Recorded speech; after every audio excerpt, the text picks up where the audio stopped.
Hello, welcome to GB News Originals. I'm Neil Oliver. What's coming, I ask myself. Investigating and solving a problem starts with properly framing the inquiry. So perhaps a better question in this context might be, what have they done? I get picked up for my use of the great vagueness that is they. Who do you mean by they ask. I answer that question these days by saying you can identify they by behaviour in lockstep.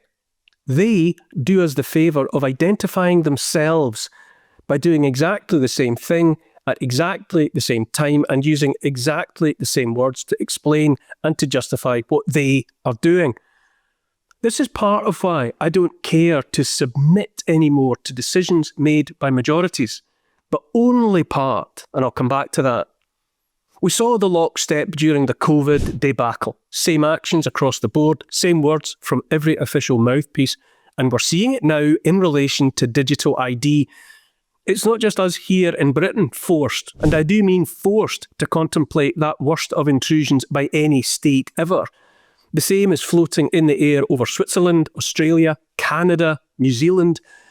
Did I miss anyone? Do let me know.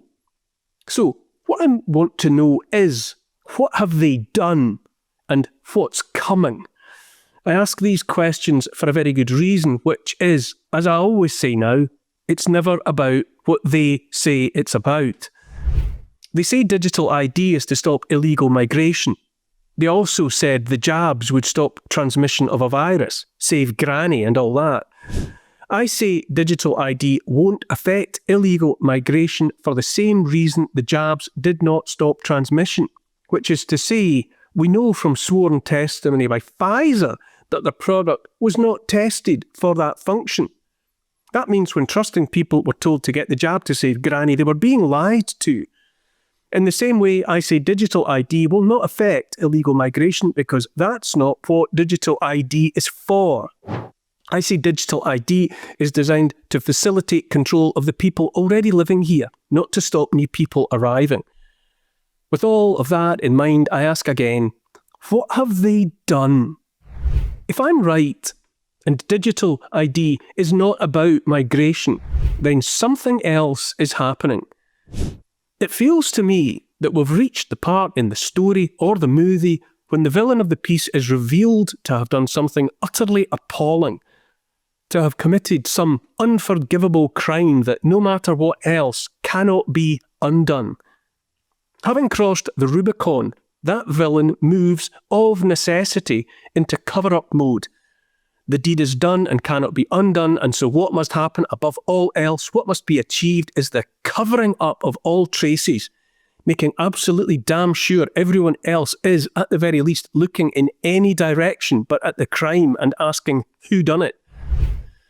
I saw a headline today that read, Minister paves way for nationwide facial recognition rollout. Does she really? Right at the same time her boss is vowing to make it impossible, illegal in fact, for a British citizen to work, even to keep their existing employment in Britain without a digital ID. They still say talk of a digital cage is a conspiracy theory, you know. They say talk of central bank digital currencies, digital ID, social credit scores, round-the-clock surveillance, all clicking into place to create one inescapable digital cage is just a conspiracy theory. Do they really? Still? Worth remembering that when Chicken Little warned that the sky was falling in, and while everyone laughed at him, he was quite right. The sky was actually falling in. I said I don't want to have to submit to a decision just because it was made by a majority. God help me, I used to do just that. I used to vote in elections. I used to think if most people wanted it, then that something must be right. I used to celebrate the results of referenda if they went my way. What a damned fool.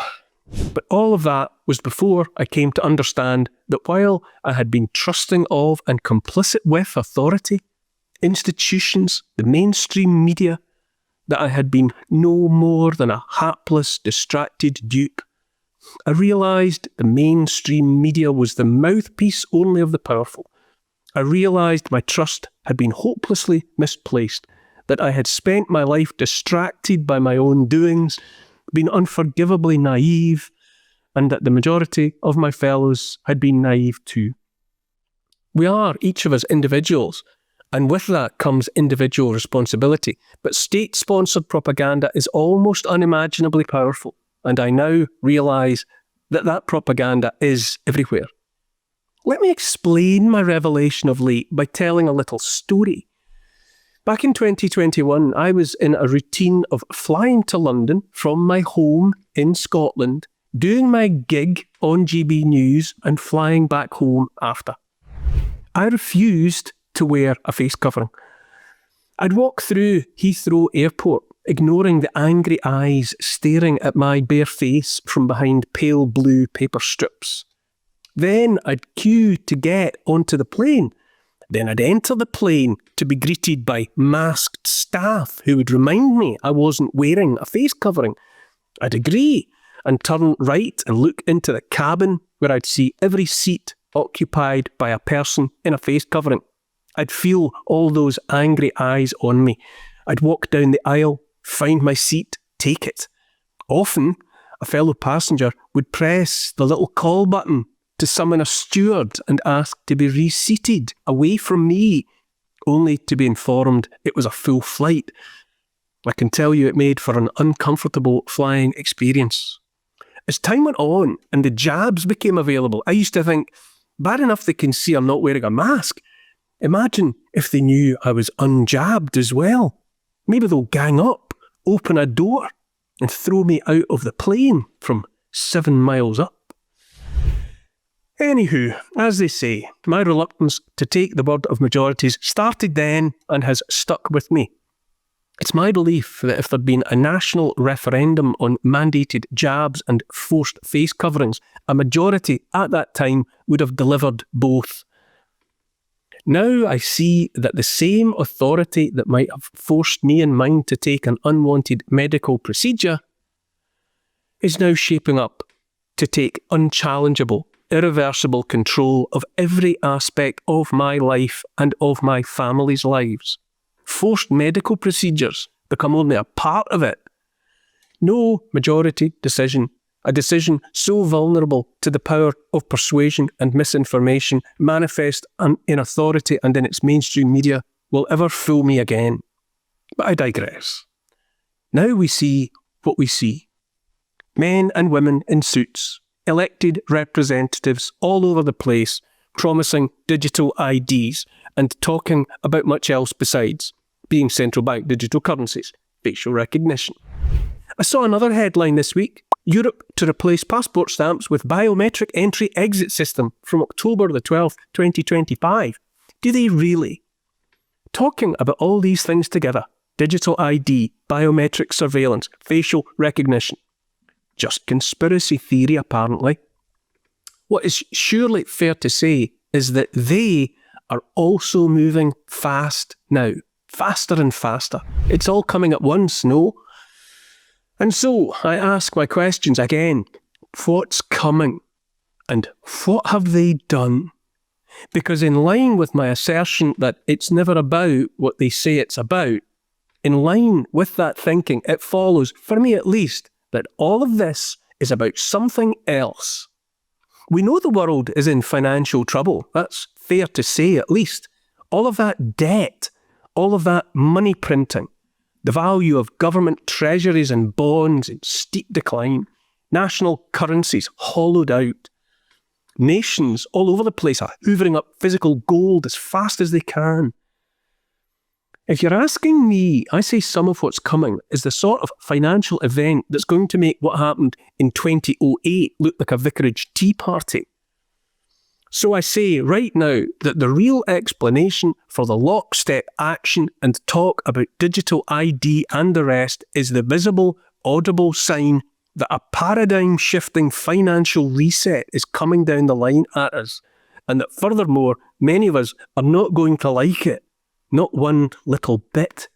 But even that, as an answer to the questions, what's coming and what have they done, is a long way from satisfying me. With every passing moment, I become more convinced that the powers that ought not to be have, by accident or by design, set something irreversible in motion. Sometimes it reminds me of Mickey Mouse in Fantasia when he sets the mops and buckets in motion and then lacks the power to stop them when they threaten his own destruction. In recent years, a lot of us have become familiar, unhappily familiar, with the concept of false flag events, which is to say something dreadful happens and a party innocent of the crime is nonetheless blamed so that the actual criminals can attack that other party for whatever reason. A lot of us have our understandings of false flags perpetrated in both the distant and the recent past. But let's leave them where they lie for now, not least in the interests of being able to broadcast this content. But I'll just say that the way things are going now, so much, so alarming, so fast, so frightening if you're vulnerable to being frightened, that I cannot but think, well, that something else is coming. Digital ID and the rest, all of it in desperate last-minute preparation for something else. I'm paying rapt attention to the prospect of a false flag event.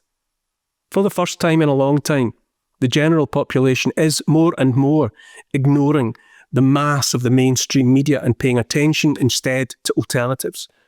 Those alternatives are awash with discussion about motives for digital ID, for central bank digital currencies, for facial recognition, collection of biometric data. They're awash too with talk of alternative currencies, ways of transacting with fellow human beings without the need for banks.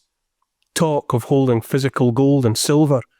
They're also awash with talk of false flags and existential threats. And all the time I'm asking myself, what's coming? And what have they done?